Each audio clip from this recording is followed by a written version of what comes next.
ပြည်တော်စုပွားတိုင်းရင်းသားတွေဟာတုံးနဲ့တူသွေးချင်းနှောပြီးတော့ဆွေတွေမျိုးတွေဖြစ်နေကြတာဆိုတာတော့ငြင်းစရာမရှိပါဘူးဘုန်းကြီးတို့စင်ကူးမြို့နယ်ညောင်ပင်ရွာမှာမွေးဖွားခဲ့တာဖြစ်တော့လည်းပဲအဲ့ဒီစင်ကူးမြို့နယ်ညောင်ပင်ရွာကြီးတော်ကြီးတွေကရှမ်းသွေးပါတယ်လို့သိရတယ်ပေါ့။ဘာကြောင့်လဲဆိုရင်ဘုန်းကြီးတို့အဖိုးရဲ့အဖိုးဆိုပါတော့အဲ့ဒီအဖိုးရဲ့အဖိုးဟာရှမ်းမျိုးသမီးနဲ့အိမ်တော်ကြပြီးတော့အဲ့ဒီမျိုးဆက်ထဲမှာလူမျိုးရဲ့သွေးဆိုတာဒီတောင်များလိုပဲပေါ်တဲ့နေရာမှာပေါ်လာတတ်တယ်ပေါ့ဘုန်းကြီးတို့အမျိုးတွေကဒီကြီးတော်ကြီးတွေဟာတကယ်ကိုရှမ်းပြည်ကရှမ်းမျိုးသမီးကြီးတို့သိရတယ်ငယ်စဉ်ကမတမ်းမရှိပေမဲ့လို့မိဘတွေပြောတဲ့စကားအရရှမ်းသွေးပါတယ်လို့ဆိုရမှာဖြစ်တယ်တစ်ချိန်တုန်းကလည်းမြန်မာပြည်မှာပကံခေတ်ကုံဆုံးသွားတဲ့အခါမှာမြင်းဆိုင်ခေတ်ဆိုတာပေါ်လာတယ်အဲ့ဒီမြင်းဆိုင်မှာအုပ်စိုးတာကရှမ်းမင်းသားတွေအုပ်စိုးတာပဲဖြစ်တယ်တိဟသူရဥစနာကျော်စွာဆိုပြီးတော့အဲ့ဒါရှမ်းကြီးနောင်3ယောက်နောက်ဆုံးမှာမြင်းဆိုင်ကရွှေ့ပြီးတော့တိဟသူရနောက်ပိုင်းကျတော့တစည်းရှင်လို့ခေါ်တယ်ဆင်ပြူကိုစီးပြီးတော့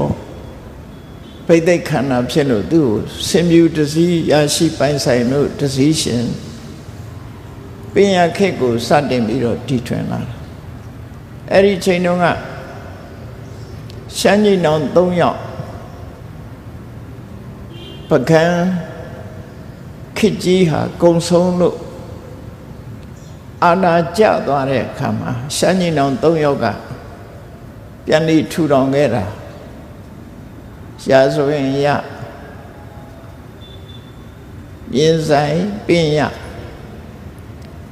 အဲ့ဒီပညာတဲ့ပြီးတဲ့အခါမှာကြတော့တိဟသူရဘုရင်ဟာသောတာလပညာတီလို့ဆိုတဲ့အတိုင်းမြန်မာတက္ကရာ684ခုနှစ်မှာပညာမြို့ကိုတည်ထောင်တာပဲဖြစ်တယ်အခုမန္တလေးလေဆိပ်ကြီးတရဦးလေဆိပ်ကြီးနေနာမှာပညာဆိုတဲ့မြို့ဟောင်းရှိတယ်အဲ့ဒီမှာတည်ထောင်ပြီးတော့သူ့ရဲ့သားတော်တူဖြစ်တဲ့အသင်္ခရာစောရုံးကစကိုင်းဘက်မှာဥဇနာတို့ကျော်စွာတို့ကသူ့ရာတို့ကိုဆက်ခံကြပညာမှာအသင်္ခရာစောရုံးရဲ့မျိုးဆက်ဖြစ်တဲ့သင်္ခရာစောရုံးရဲ့သမီးကမွေးဖွားလာတဲ့တတိုးမင်းများဆိုတာအင်းဝါကိုတည်ထောင်တာပဲဖြစ်တယ်အဲ့ဒါတွေအားလုံးဟာရှမ်းသွေးပါတဲ့မင်းတွေပဲဖြစ်ပါတယ်အဲ့တော့ပြည်တော်စုမှာအခုလိုသွေးချင်းနှောပြီးတော့မိမိတို့ရဲ့ဓလေ့ထုံးတမ်းစင်လာဆိုတာကတော့ရှိကြတာဖြစ်လို့ဓလေ့ထုံးတမ်းစင်လာကိုတလေးတစားဆောင်းလျှောက်ကြအောင်မှာပဲဖြစ်တယ်ပေါ့မြန်မာနိုင်ငံမှာဒီပညာတို့စကိုင်းတို့အင်းဝတို့ဆိုတဲ့မြို့ကြီးတွေခေတ်ကြီးတွေကိုတည်ထောင်သွားတဲ့ပုဂ္ဂိုလ်တွေဟာအလုံးရှမ်းမင်းသားတွေပဲဖြစ်ပါတယ် ဒါရာဇဝင်ထဲမှာလည်းပဲဒီတိုင်းရေးထားတာရှိတယ်မြည်သူပဲဖြစ်စေမြန်မာတိုင်းရင်ဘွားတိုင်းရင်သားညီကိုတွေအားလုံးဟာမြတ်စွာဘုရားရဲ့အဆုံးအမကိုယိုသေးလေးစားကြတဲ့ပုဂ္ဂိုလ်တွေဖြစ်လို့တူညီသောယုံကြည်ချက်ရှိတယ်လို့ဆိုပါတရားတရားအားဖြင့်တူညီကြတယ်ကိုချင်းသီလတူညီကြတယ်စွန့်လွတ်မှုဆိုတာတူညီကြတယ်ဘုန်းကြီးတို့ငယ်စဉ်ကကြားမှုတယ်တမူရလို့တပည့်လူတို့ရှမ်းတောင်သူတူနိုင်ရိုးလားဆိုတဲ့ခုတော့ဆိုတာမကြောက်ဘူးငယ်စဉ်တော့အဲ့ဒီဟာခဏခဏဆိုကြတမူရလို့တပည့်လူတို့ရှမ်းတောင်သူတူနိုင်ရိုးလားအလှတန်းဝါဒနာပါရခြင်းဟာလည်းအလွန်ထင်ရှားတယ်လို့ပြောဘာပဲဖြစ်ဖြစ်ရှင်တွေကစိတ်နေသဘောထားတွေဟာအဓိကကြပါဘယ်လူမျိုးပဲဖြစ်ဖြစ်ကိုယ့်ရဲ့မျိုးနွယ် tradition ဆိုတာထိမ့်သိမ်းဆောက်ရှောက်ကြအောင်ကိုယ့်ရဲ့အစဉ်လာမပြတ်အောင်ကိုယ့်ရဲ့ဘာသာစကားကိုယ့်လူမျိုးတွေရဲ့ထုံတန်းစင်လာယဉ်ကျေးမှုဒါတွေဟာတမျက်တနူးထိမ့်သိမ်းဆောက်ရှောက်ဖို့အခွင့်အလမ်းရှိတယ်လို့ထိမ့်သိမ်းနဲ့ဆောက်ရှောက်ကြရမှာဖြစ်တယ်ပြည်တော်စုမှာတမြေတဲ့နေတရေတဲ့တောက်ပြီးယုံကြည်မှုကိုးကွယ်ရဘာသာတရားချင်းတူညီနေကြတာဖြစ်လို့အလုံးချစ်ခင်မှုမေတ္တာတရားလေးစားမှုမျက်နှာမှု mutual respect လို့ခေါ်တယ်အချင်းချင်းပြန်မှန်လေးစားမှုဆိုတာတွေနဲ့လက်တွဲညီညာကောင်းတူဆိုးတူဒီလိုနေထိုင်ကြတာပဲဖြစ်ကြလို့ရဗုဒ္ဓရဲ့အဆုံးမအောက်မှာအဆုံးမအောက်မှာရှမ်းရဲ့ဗမာရဲ့ကရင်ကချင်ဆိုတဲ့အမျိုးတွေကွဲပြားခြားနားမှုမရှိဘဲနဲ့တူညီသောမြတ်ဗုဒ္ဓရဲ့အဆုံးအမအောင်မှာယုံကြည်ကိုးကွယ်ကြတဲ့လိုက်နာကျင့်သုံးကြတဲ့တိုင်းရင်းသားညီကိုတွေဖြစ်နေတယ်ဆိုတာတော့ရှုံးမတန်တရားမရှိမြတ်စွာဘုရားရဲ့အဆုံးအမသည်မြန်မာပြည်ကတိုင်းရင်းသားအလုံးအတွက်မျှတာမကကမ္ဘာမှာရှိတဲ့လူမျိုးအလုံးအတွက်လည်းဖြစ်တယ်တနည်းအားဖြင့်မြတ်စွာဘုရားလောကမှာပွင့်လာတာဟာတကြလူမျိုးကပွင့်လာတာဖြစ်တော့လေတကြလူမျိုးအတွက်မဟုတ်ဘူးလောကမှာရှိသမျှအလုံးအတွက်မြတ်စွာဘုရားက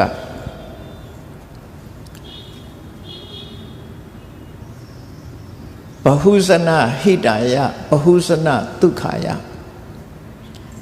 အများကောင်းကျိုးချမ်းသာရဖို့အခြေအနေကောင်းတွေရရှိဖို့ဟိတဆိုတာအခြေအနေကောင်းကိုပြောတယ်စီးပွားလုပ်ဖို့အခြေအနေကောင်းတယ်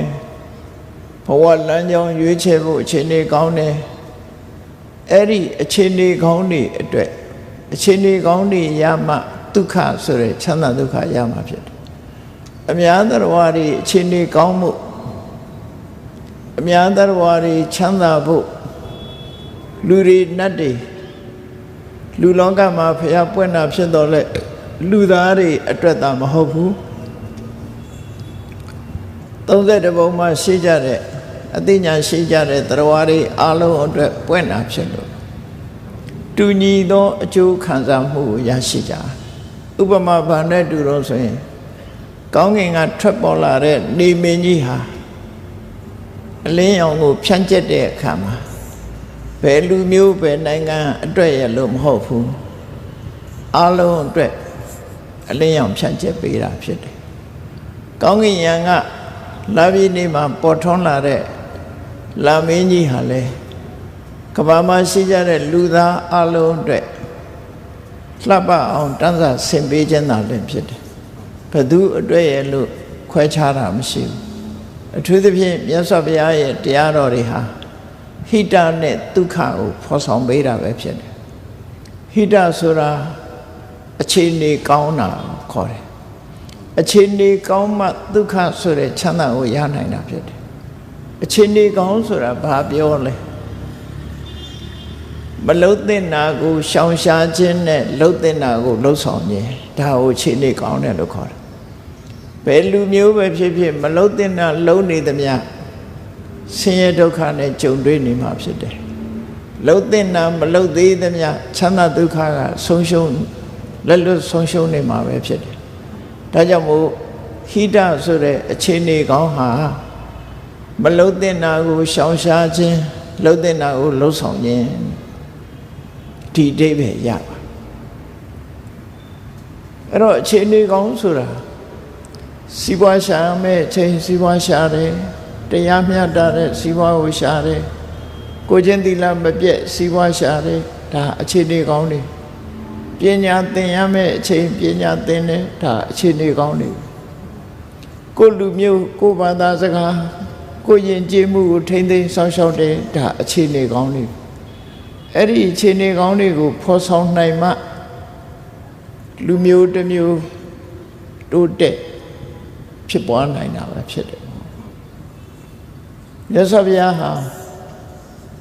လူသားတို့ရဲ့ဘာသာစကားဖြစ်တဲ့တဝန်းတလျာတစိတ်တသေးသားမှာရှိတဲ့မေဂရတိုင်းကဘာသာစကားနဲ့တရားဟောတာဖြစ်တော့လည်းပဲမြတ်စွာဘုရားရဲ့စကားဟာအံ့ဩဖွယ်ကောင်းတာကတက္ကတက္ကဘာသာနုရူပံသောတပဋ္ဌမဂ္ဂိသန္တံမြတ်စွာဘုရားကဟောလိုက်တဲ့တရားသည်တဲ့လူမျိုးတိုင်းနားရဲရောက်သွားတဲ့အခါမှာသူ့ဘာသာစကားနဲ့သူနားလဲသွားတယ်လို့သူဆိုတယ်တချို့ကတွေးကောင်းတွေးမယ်ဖြစ်နိုင်ပါမလားခဏခေတ်မှာဘယ်ဘာသာနဲ့ပဲစကားပြောတစ်ချက်ကလေးတတ်ထားလိုက်လို့ရှိရင်ဘာသာပြန်ပြီးသားကြားနေရတာဒါဖြစ်နိုင်တာတခုပြောတယ်နော်မြတ်စွာဘုရားကျတော့အစွမ်းတကူကြီးမားတဲ့ပုဂ္ဂိုလ်ဖြစ်သည့်အတွက်ကြောင့်ဘုရားရဲ့နှုတ်တော်ကထွက်လိုက်တဲ့စကားသည်ရှမ်းလူမျိုးဆိုရင်ရှမ်းနဲ့ဘာသာစကားနဲ့နားလည်သွားတယ်ကရင်လူမျိုးကကရင်ဘာသာစကားနဲ့နားလည်သွားတယ်ပအို့လူမျိုးကပအို့ဘာသာစကားနဲ့ဗမာလူမျိုးကဗမာလူနားလည်သွားတယ်အဲ့ဒါကိုစာပေကျမ်းမှာကမှာတက္ကတက္ကဘာသာနုရူပံကိုယ့်ရဲ့ဘာသာစကားအားလျော်စွာသောတပဋ္ဌမဂ္ဂိသန္တံလူတွေရဲ့နားရဲရောက်ရှိသွားတယ်လို့သူဆိုတယ်ဒါကထူးဆန်းအံ့ဩဖွယ်ကောင်းအဲ့လိုနားလဲသွားပြီးတော့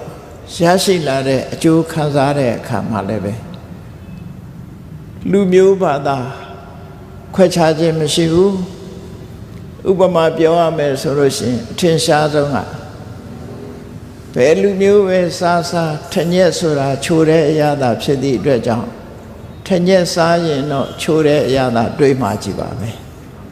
မြတ်စွာဘုရားရဲ့အဆုံးအမစကားဟာလိုက်နာသူအတွက်သာလင်ဖြစ်တယ်လိုက်နာသူအတွက်ဘယ်သူပဲလိုက်နာအကျိုးစီးပွားဖြစ်မှာမြတ်စွာဘုရားရဲ့မျိုးရိုးကိုကြည့်မယ်ဆိုရင်အိန္ဒိယမြောက်ပိုင်းရှေးခေတ်ကတော့ကောသလတိုင်းအပအဝင်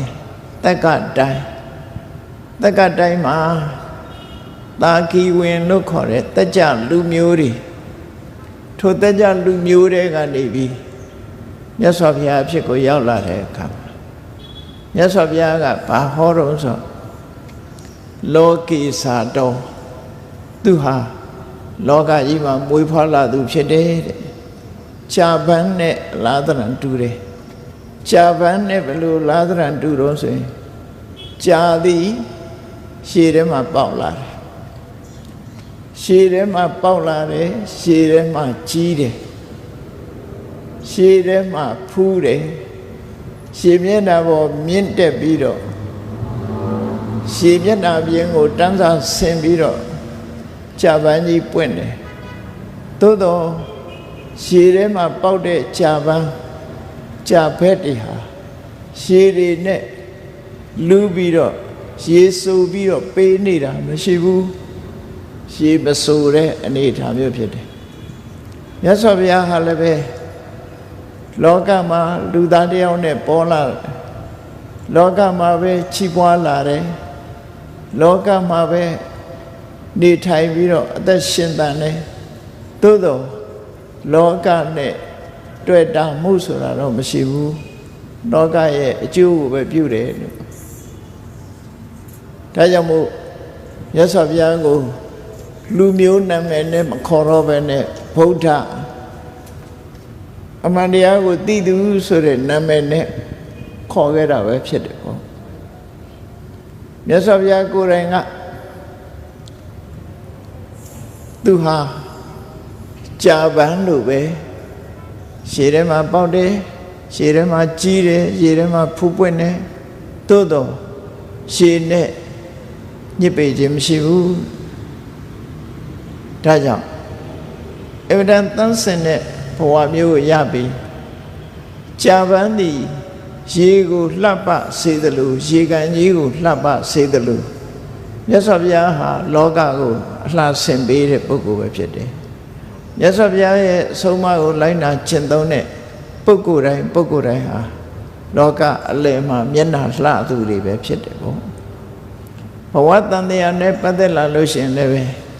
တူညီသောဆုံးမစကားကိုမှတ်သားကြရမှာဖြစ်တယ်ဘုရားဘာသာဝင်ဖြစ်လာလို့ရှိရင်မြတ်စွာဘုရားကိုကြီးညိုလေးစားတဲ့ပုဂ္ဂိုလ်တိုင်းဟာကံတရားနဲ့ကံတရားရဲ့အကျိုးကိုယုံကြည်လက်ခံတဲ့ပုဂ္ဂိုလ်ပဲဖြစ်တယ်နော်ကံတရားဆိုတာကုသိုလ်ကံအကုသိုလ်ကံဆိုတာကိုအတိမတ်ပြုတယ်ထိုကုသိုလ်ကံအကုသိုလ်ကံရဲ့အကျိုးတရားကိုလည်းပဲအတိမတ်ပြုတယ်လူတိုင်းဟာအတိမတ်ပြုသလားလို့ဆိုဘာသာတိုင်းဟာအတိမတ်ပြုသလားဆိုရင်ဘာသာတိုင်းက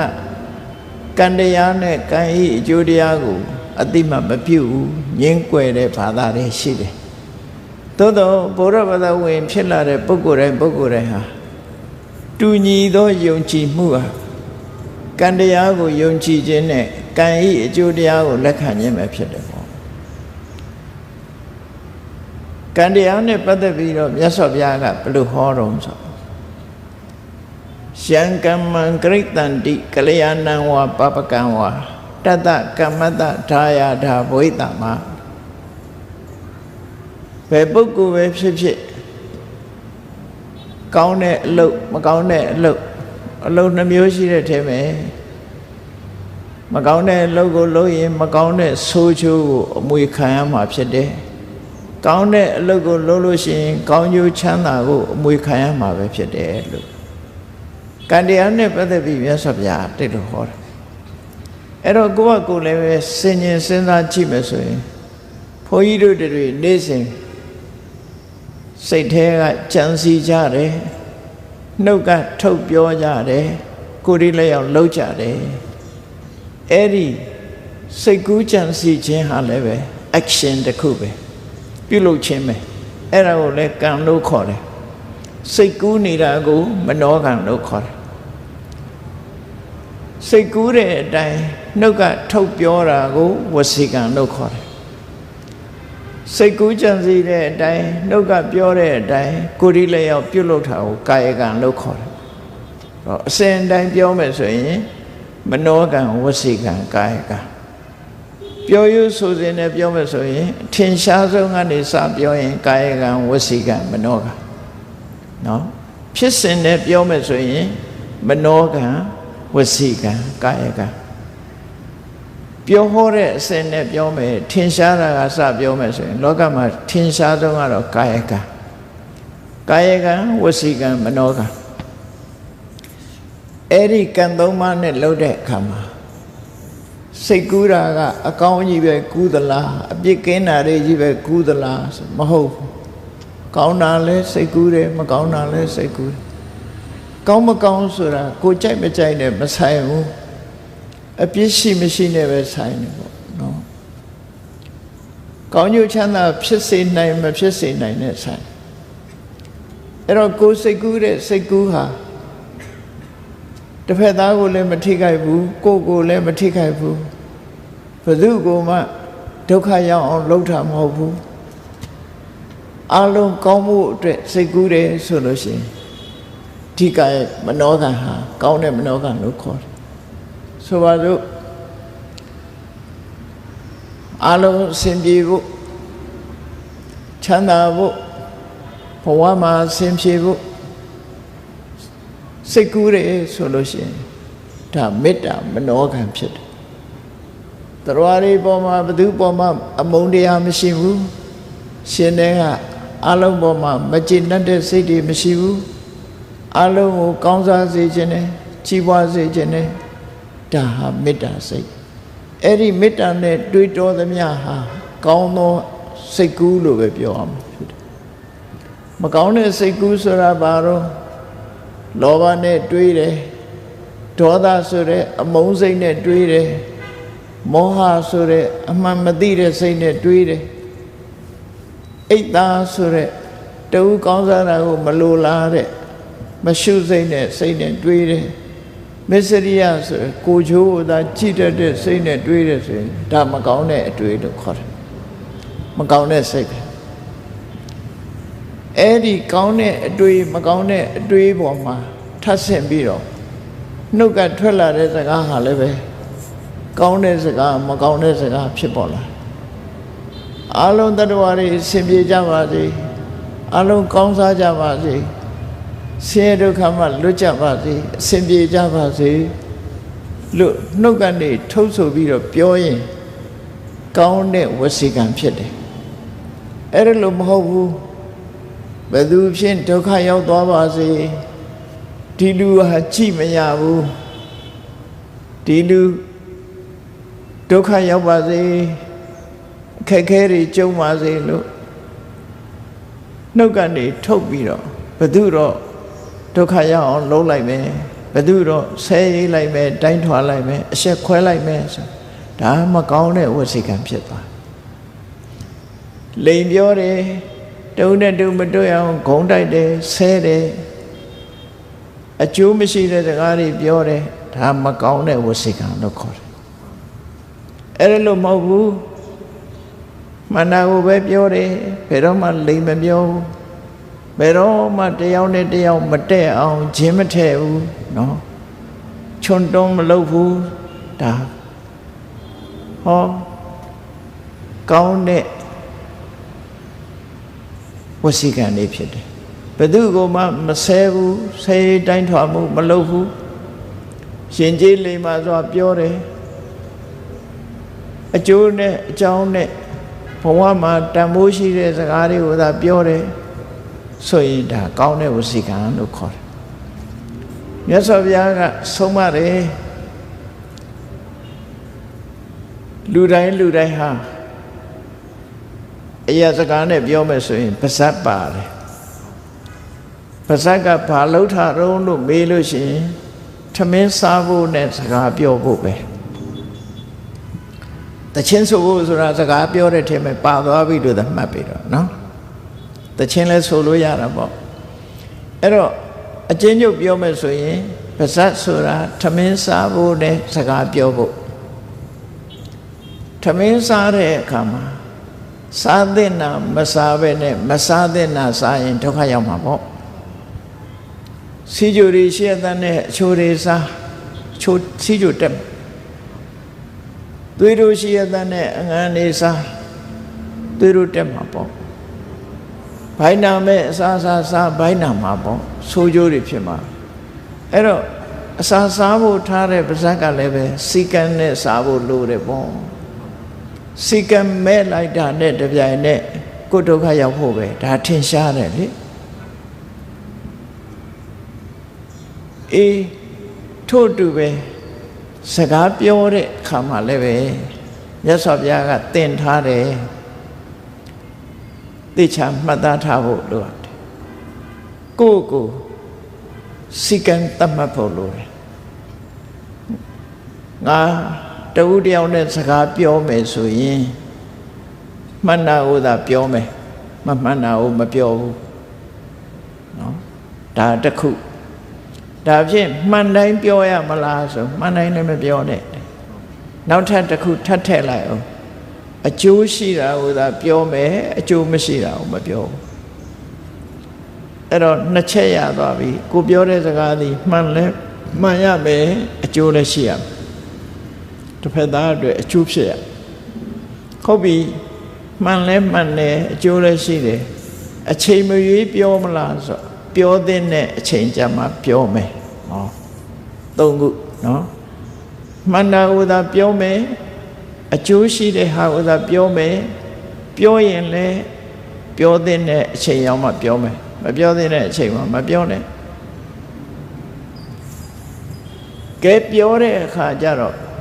စကားလုံးကဘယ်လိုစကားလုံးနဲ့သုံးမလဲဆိုတဲ့အခါရှင်ကျေးလိမ္မာတဲ့စကားနဲ့သုံးရမယ်ရိုင်းဆိုင်တဲ့အသုံးနဲ့မပြောရဘူးလို့ဆိုလို့စကားဆိုတာရိုင်းဆိုင်ပြောရလဲစကားဖြစ်တာပဲရှင်ကြီးပြောလဲစကားဖြစ်တာအဲ့တော့ရိုင်းဆိုင်ဆိုတာမပြောဘူးရင်ကြီးပြောမယ်စကားလုံးရွေးချယ်မယ်ဒါဖြင့်စကားလုံးရွေးချယ်တဲ့အခါမှာစိတ်ကတော့မပါဘူးနှုတ်ကလေးသာချိုပြတယ်ဆိုရင်လည်းပဲမဟုတ်သေးဘူးဒါကြောင့်မို့စိတ်ပါထည့်လိုက်ဘလို့မုန်းထားတဲ့ဒေါသစိတ်နဲ့မပြောဘူးခင်မင်နဲ့မေတ္တာစိတ်နဲ့ပြောမယ်ဟော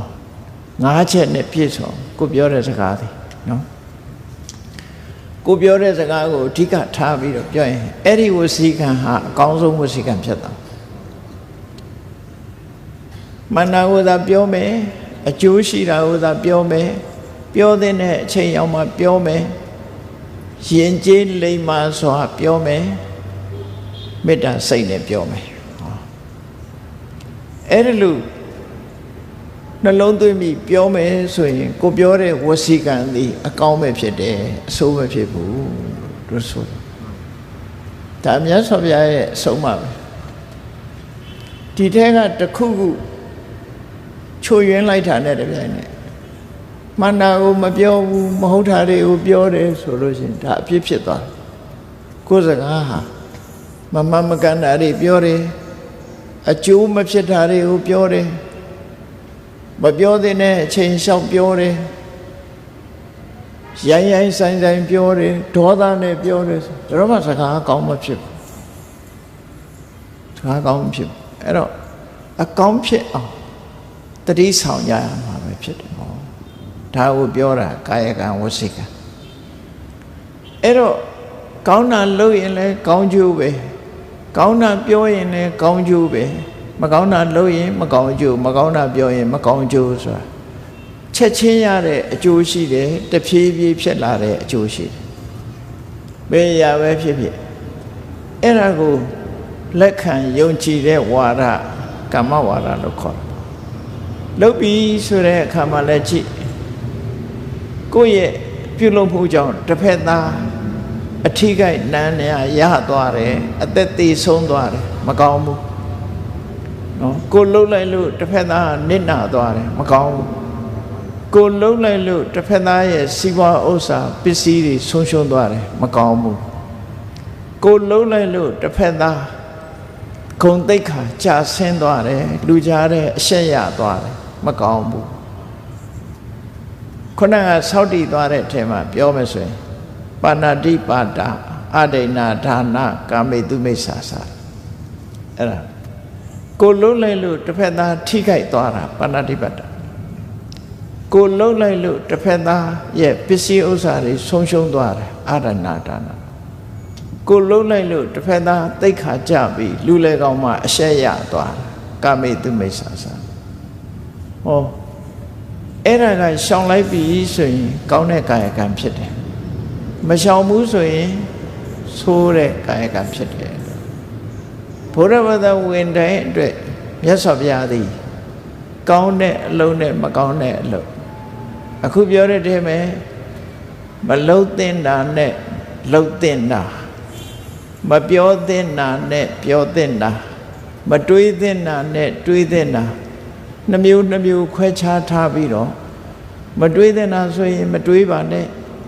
မပြောတဲ့နာဆိုရင်မပြောပါနဲ့မလုပ်တဲ့နာဆိုရင်မလုပ်ပါနဲ့ဟောလုပ်တဲ့နာတွေးတဲ့နာကိုတွေးပါပြောတဲ့နာကိုပြောပါ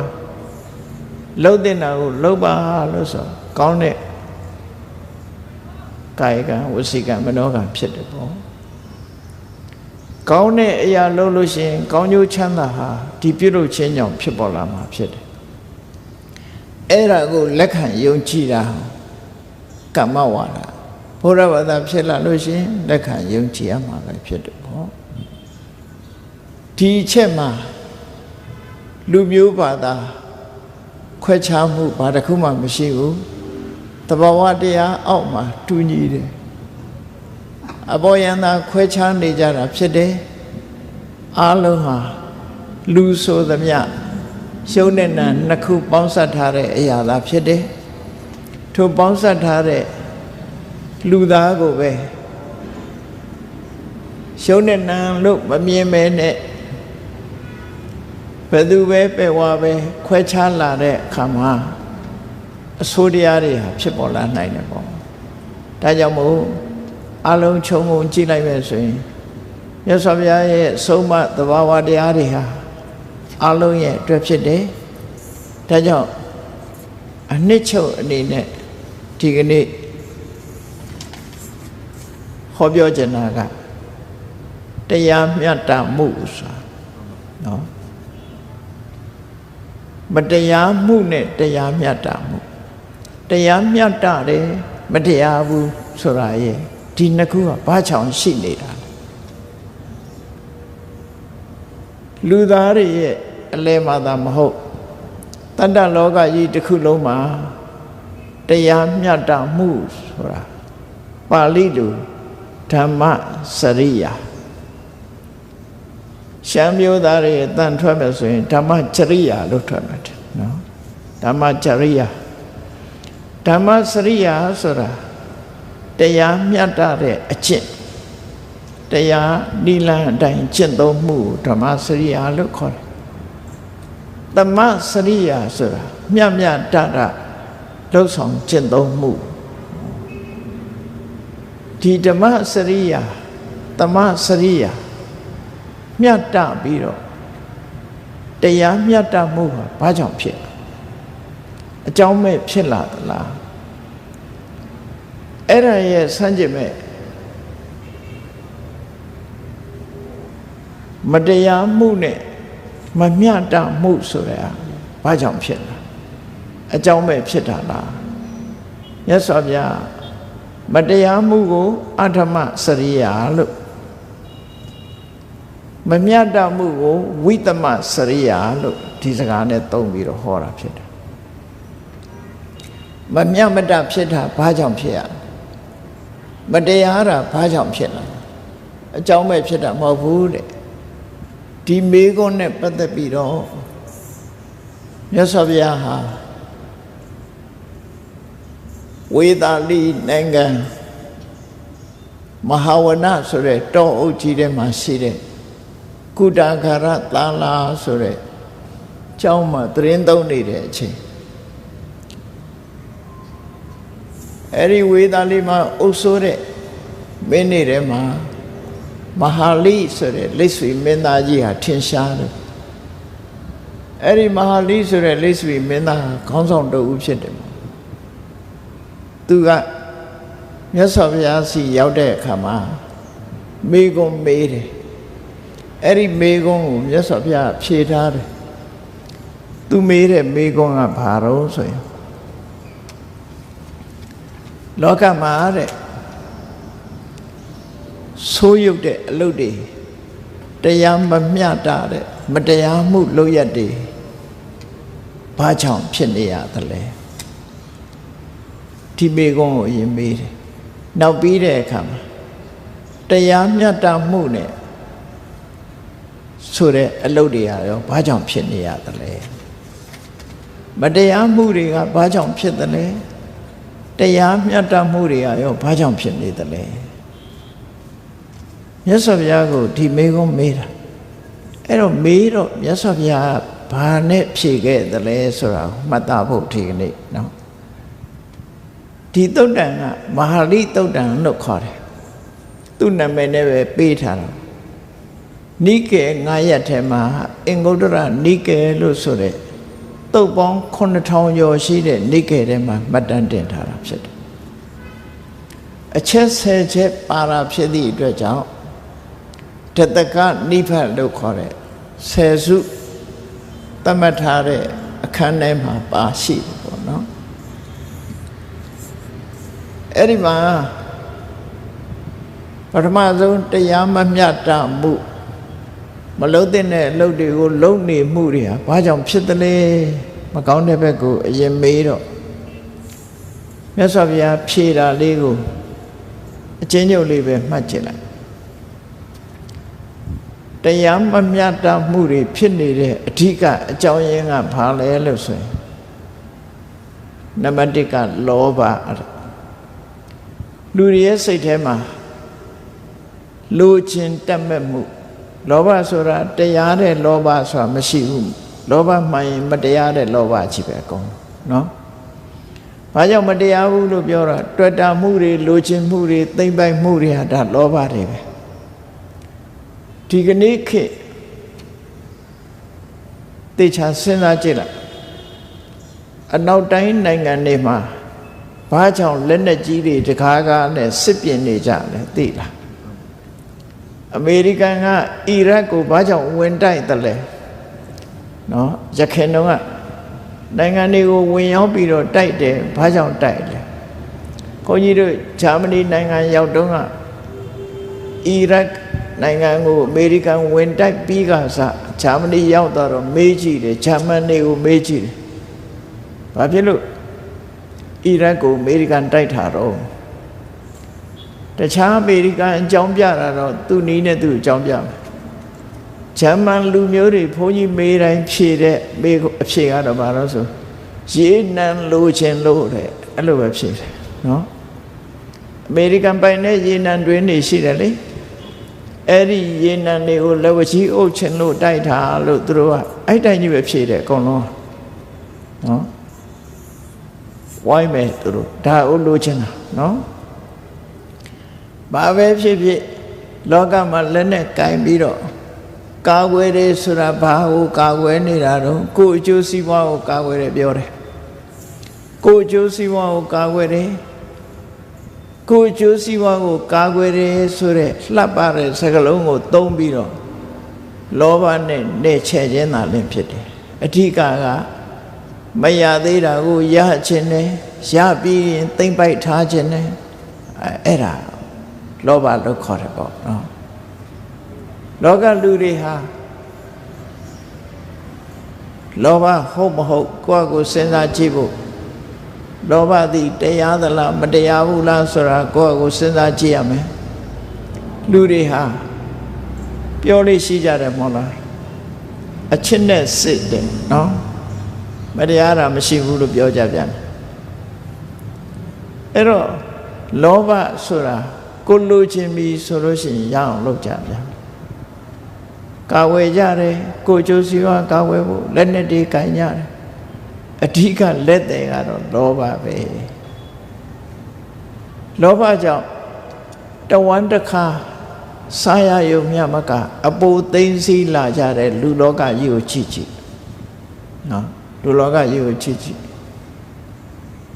အိမ်တစ်လုံးကနှလုံးမြေတစ်ခွက်ကနှစ်ခွက်ကားတစ်စီးကနှစ်စီးစွာလို့တဖြည်းဖြည်းတိုးချဲ့လာတာသာရှိတယ်မရသေးတဲ့လူကလည်းရချင်တယ်ရပြီးသားလူကလည်းထပ်ရချင်တယ်လောဘဟာအဆုံးသတ်တယ်ဆိုတာမရှိဘူးဒါကြောင့်မို့လောဘကိုဥပမာပေးတဲ့အခါမှာမီးနဲ့အလားသဏ္ဍာန်တူတယ်တဲ့မီးဆိုတာလောင်စာထဲ့ခြင်းတော့ထဲ့လောင်မှာပဲမီးကမလောင်နိုင်တော့ဘူးတော်တော့နောက်ထပ်မထဲ့ကြနဲ့တော့လို့ဘယ်တော့မှမငြင်းဘူးထဲ့သမျှသူ့လောင်မှာပဲနောက်တစ်ခုကပင်လယ်ကြီးနဲ့အလားသဏ္ဍာန်တူတယ်ပင်လယ်ထဲလည်းမြစ်တွေချောင်းတွေကရေတွေကစီးဝင်တယ်ပင်လယ်ကြီးကမငြင်းဘူး မတတ်နိုင်တော့ဘူးငါစီမစည်းဝင်လာကြနဲ့တော့ငါမဆန်းတော့ဘူးလို့မပြောဘူးလာသမျှလက်ခံတာလောဘရဲ့သဘောဟာအဲ့တိုင်းပဲတဲ့နော်လာသမျှလက်ခံမယ်ဘီလီယံနာမီလီယံနာကနေဘီလီယံနာထရီလီယံနာနော်အဲ့လိုလူတွေဟာလောဘဆိုတာအတော်တတ်သွားတာမရှိဘူးသူတို့ဆိုလို့တယ်ပေါ့လောဘအတော်မတတ်လို့ကိုယ်ပိုင်ဆိုင်မှုတွေကိုတိုးချဲ့ကာကွယ်ဖို့ရလက်နဲ့တွေတိုးချဲ့နေလူလောကကြီးဖြစ်နေတာကိုကြည့်တရားမမျှတမှုတွေဟာကြီးပွားတိုးတက်လာတယ်ဆိုအဲ့တော့မြတ်စွာဘုရားကဖြေလိုက်တာလောဘကြောင့်လို့ဒီလိုပဲဖြေလိုက်တယ်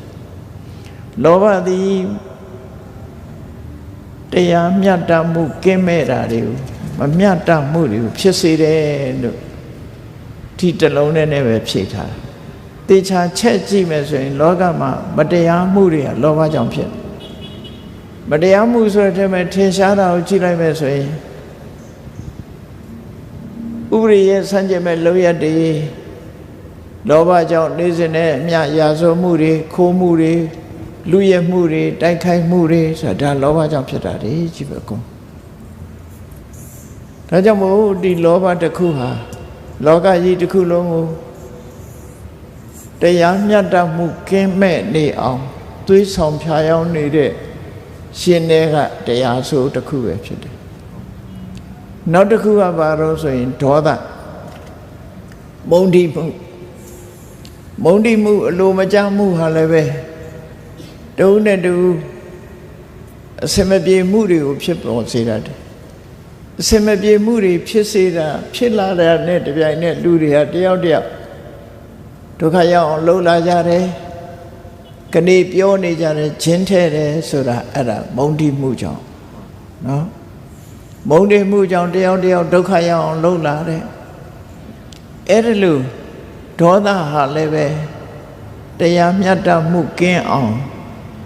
ဖြစ်စေတဲ့အကြောင်းတရားတွေမှာကြီးမားတဲ့အရာတစ်ခုဖြစ်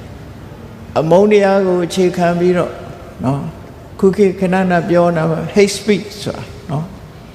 ပါဇက်ကဆဲလို့အာမရလို့လက်နဲ့ရေးပြီးတော့Facebook ထဲကဆဲသေးတယ်လေ hate speech ဆိုအဲ့တော့ပါဇက်ကဆဲုံနေမကဘူးလက်ကပါရေးပြီးတော့ဆဲတာမျိုးတွေဖြစ်လာတယ်ဒါဘာကြောင့်လို့ဆိုရင်ဒေါသကြောင့်ပဲလောကလူတွေတယောက်နဲ့တယောက်မတည့်ကြဘူးဒုက္ခပေးကြတယ်ဆိုတာဒေါသပဲဒီဒေါသသည်တရားမမျှတမှုတွေကိုဖြစ်ပေါ်စေတယ်နောက်တစ်ခုကဘာလို့ဆိုရင်မောဟဆိုတာလှုပ်တဲ့နာနဲ့မလှုပ်တဲ့နာပြောတဲ့နာနဲ့မပြောတဲ့နာတွေးတဲ့နာနဲ့မတွေးတဲ့နာကိုမရွေးချယ်တတ်တာနော်တမန်အပြင်လူတွေကကိုယ့်ကိုသိတယ်လို့ထင်တယ်မသိမပြောတဲ့နာပြောလိုက်ရင်ပြဿနာတက်သွားတယ်မလှုပ်တဲ့နာလှုပ်လိုက်ရင်လှုပ်တဲ့နယ်လို့ထင်ပြီးလှုပ်လိုက်ရင်ပြဿနာတက်သွားပြောတဲ့နာကြတော့မပြောဘူးမပြောတဲ့နာကြတော့ပြောတယ်မလှုပ်တဲ့နာကြတော့လှုပ်တယ်လှုပ်တဲ့နာကြတော့မလှုပ်ဘူးဆိုတဲ့အခါရလတ်တွေကကိုယ့်ကားတွေဖြစ်လာတယ်ဘဝမှာအစင်မပြေမှုတွေဖြစ်ပေါ်လာခြင်းဟာမောဟကြောင့်ဖြစ်ပေါ်လာလောဘဒေါသကြောင့်ဖြစ်တာထင်ရှားတော့လဲမောဟကြောင့်ဖြစ်တာကိုလူတွေကသိမသိဘူးစီမံကိန်းတွေမှားတယ်စီဝါရေးလှုပ်တာစီဝါရေးလမ်းကြောင်းတွေမှားတယ်ဆင်းရဲကုန်တယ်ဆိုတာဒါမောဟကြောင့်စီမံအုပ်ချုပ်မှုတွေမှားရွံ့နေမောဟကြောင့်နော်မလုပ်တဲ့နာတွေလုပ်တယ်မပြောတဲ့နာတွေပြောတယ်မောဟကြောင့်မောဟကလည်းပဲတရားမမျှတမှုတွေကိုဖြစ်ပေါ်စေတဲ့နေရာမှာအင်အားကောင်းတဲ့အကြောင်းတစ်ခုပဲလို့မြတ်စွာဘုရားကသူ့တဲ့အရင်ကြတာမရှိတော့အခြေမြစ်ကိုဟောပြတာပဲဖြစ်တယ်နော်အခြေမြစ်နောက်တစ်ခုကတော့ဘာလို့ဆိုရင်အာယောနိသောမနတိကာရလူတွေရဲ့နှလုံးသွင်းဆင်ခြင်မှုကမမှန်ကန်ကြဘူးအာယောနိသောမနတိကာရကိုအင်္ဂလိပ်လို unwise attention လို့ဘာသာပြန်တယ် အသိဉာဏ်ကင်းမဲ့တဲ့နှလုံးသွင်းဆင်ခြင်မှုတွေးတောဆင်ခြင်မှုကနေပြီးဥတည်လာတာပဲဖြစ်တယ်စဉ်းစားတွေးခေါ်မှုတွေမှားယွင်းလာပြီဆိုလို့ရှိရင်မတရားမှုတွေဖြစ်လာတယ်ဒါကြောင့်မို့အာယောနိသောမနတိကာရဆိုတဲ့စဉ်းစားတွေးခေါ်မှုတွေမှားယွင်းလာခြင်းဟာလည်းပဲလောကမှာတရားမမျှတမှုတွေကိုဖြစ်ပေါ်စေတယ်တဲ့တရားမမျှတမှုတွေကိုဖြစ်စေတယ်နောက်ဆုံးတစ်ခုမှမြတ်စွာဘုရားဘာဟောတော့ဆိုမိစ္ဆာပဏိဟိတစိတ်မာယွင်းတဲ့စိတ်တွေသဘောတရားမာယွင်းတဲ့စိတ်ထားမိစ္ဆာပဏိဟိတစိတ်မာယွင်းတဲ့စိတ်တွေသဘောထားဒါဟာတရားမမျှတမှုတွေဖြစ်တယ်ဥပမာမဲ့တရားတွေပေါ်မှာကိုယ့်ရဲ့လှုပ်ဖို့ကိုင်ဘက်တွေပေါ်မှာကောင်းစားပါစေ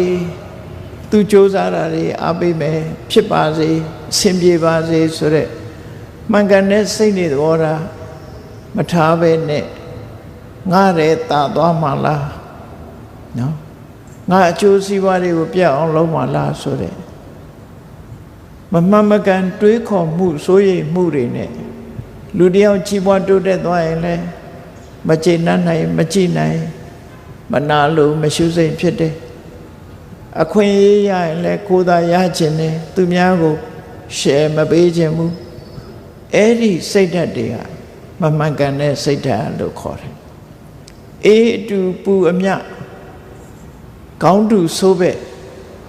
ဒီလိုမိတ်ဆွေစိတ်ဓာတ်မထားနိုင်တာဟာလည်းပဲမိစ္ဆာပဏိဟိတစိတ်ပဲစိတ်နေသဘောထားတွေမှားနေတယ်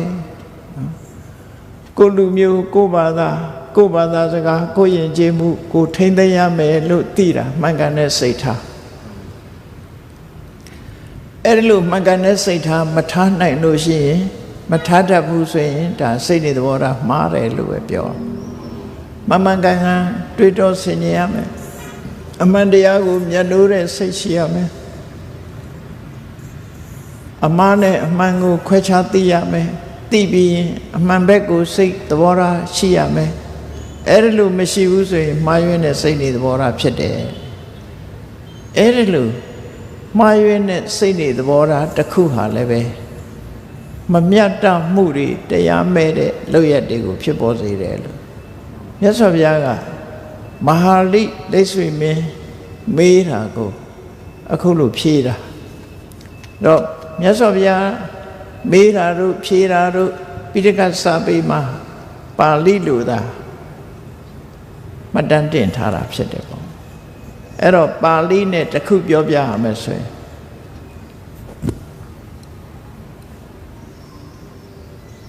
လောဘောဟေတုလောဘောပစ္စယောပပတ္တကမ္မတ္တကရိယာယမကောင်းတဲ့အလုပ်ကိုလုပ်ဖြစ်ဖို့အတွက်လောဘဟာအကြောင်းပဲလောဘဟာအထောက်အကူပဲလို့ဒီလိုဆိုလိုတယ်မြတ်စွာဘုရားအဲ့တော့လောဘတွေဒေါသတွေမောဟတွေအာယောနိသောမနတိကာရဆိုတဲ့မမှန်မကန်နှလုံးသွင်းမှုတွေ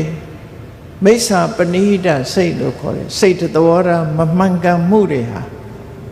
လူလောကမှာမတရားမှုတွေကိုဖြစ်စေတယ်ဘယ်သူယင်နေပဲဖြစ်ဖြစ်ဒီလိုမမှန်ကန်မှုတွေဆိုးဝါးတဲ့လောဘဒေါသမောဟဆိုတဲ့တရားတွေကိုယ့်ရင်ထဲမှာရှိနေသမျှကာလပတ်လုံးလောကကြီးမှာမ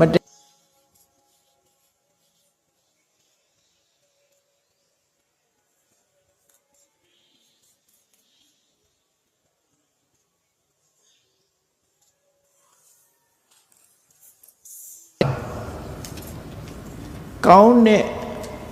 အလုပ်တွေနော်တရားမျှတမှုတွေအေတူပူမြမေတ္တာစိတ်သဘောတရားတွေဘာကြောင့်ဖြစ်ရသလဲလို့ဒီမေးခွန်းကိုတော့မြတ်စွာဘုရားကလောဘရဲ့ဆန့်ကျင်မဲ့အလောဘဆိုတာကိုယ်သာသုံးမယ်ဆိုတဲ့စိတ်ဓာတ်မရှိဘူး generosity နော်ရရောတယ်အလုံးနဲ့မြတ်တာနိုင်တယ်ဆိုတဲ့စိတ်တွေသဘောထား အာဒေါသအလုံးပေါ်မှာအကျိုးစီးပွားလိုလားတယ်ဆိုတဲ့မေတ္တာသဘောတရားအမောဟဘယ်အလုပ်ပဲလုပ်ဘယ်စကားပဲပြောဘယ်လိုပဲတွေးစင်ကြယ်တို့တရားနဲ့လှုပ်တင်တာနဲ့မလှုပ်တင်တာခွဲခြားသိမြင်ပြီးတော့တတိတံစင်ဆိုတဲ့အသိဉာဏ်နဲ့ရှင်ပြီးတော့လှုပ်တယ်ယောနိသောမနတိကာရ wise attention မမှန်ကန်ကန်တွေးတတ်တယ်မမှန်ကန်ကန်စဉ်းစားတတ်တယ်ဆိုရယ်ယောနိသောမနတိကာရသမ္မာပဏိဒစိတ်ဓာတ်အလုံးပေါ်မှာမှန်ကန်တဲ့စိတ်တွေသဘောထားအဲ့ဒီအလောဘအဒေါသအမောဟ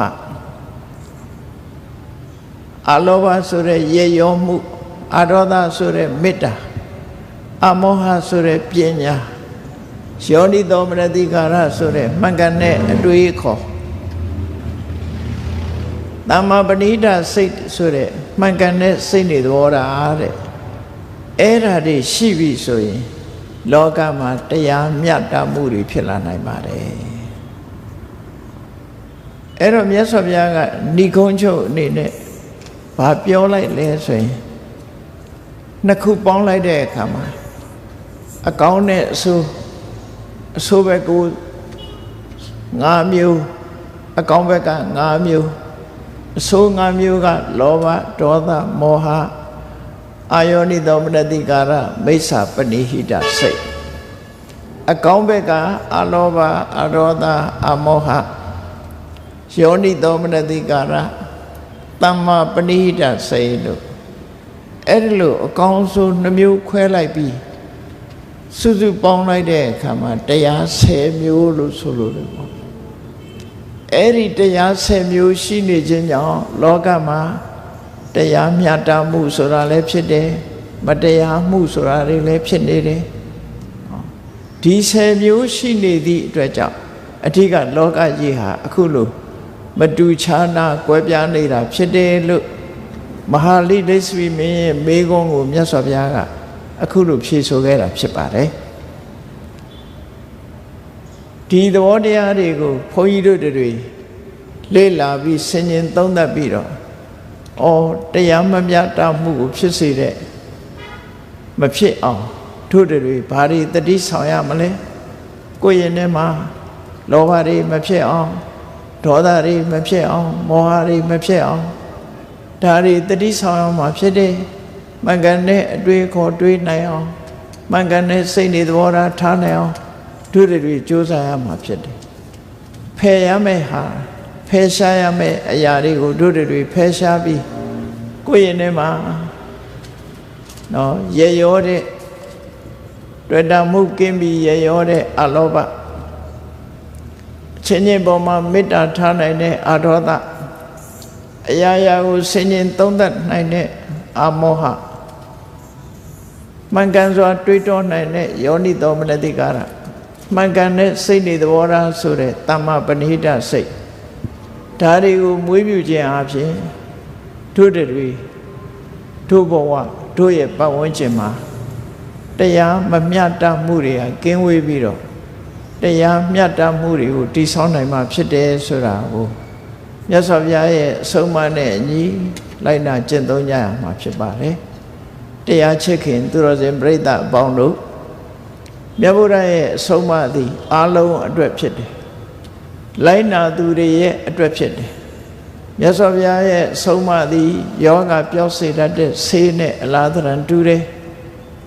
ဆေးသည်တောက်သူအတွက်ကျိုးဖြစ်တယ်မတောက်တဲ့ပုဂ္ဂိုလ်အတွက်ကျိုးမဖြစ်ဘူးမြတ်စွာဘုရားရဲ့အဆုံးအမကလည်းလိုက်နာကျင့်သုံးသူအတွက်ကျိုးဖြစ်တယ်ဒါကြောင့်တတိနဲ့ရှေးဥစွာဒီအချက်လက်တွေကိုအာယုစူးစိုက်မှတ်သားထားပြီးအသိပညာနဲ့အ내ဒိဗ္ဗေနားလဲတာကိုယ့်ရဲ့ဘဝမှာ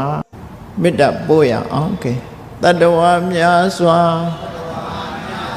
ပေးရန်กว่าချမ်းသာကြပါစေတတ္တဝါများစွာပေးရန်กว่าချမ်းသာကြပါစေမေတ္တာ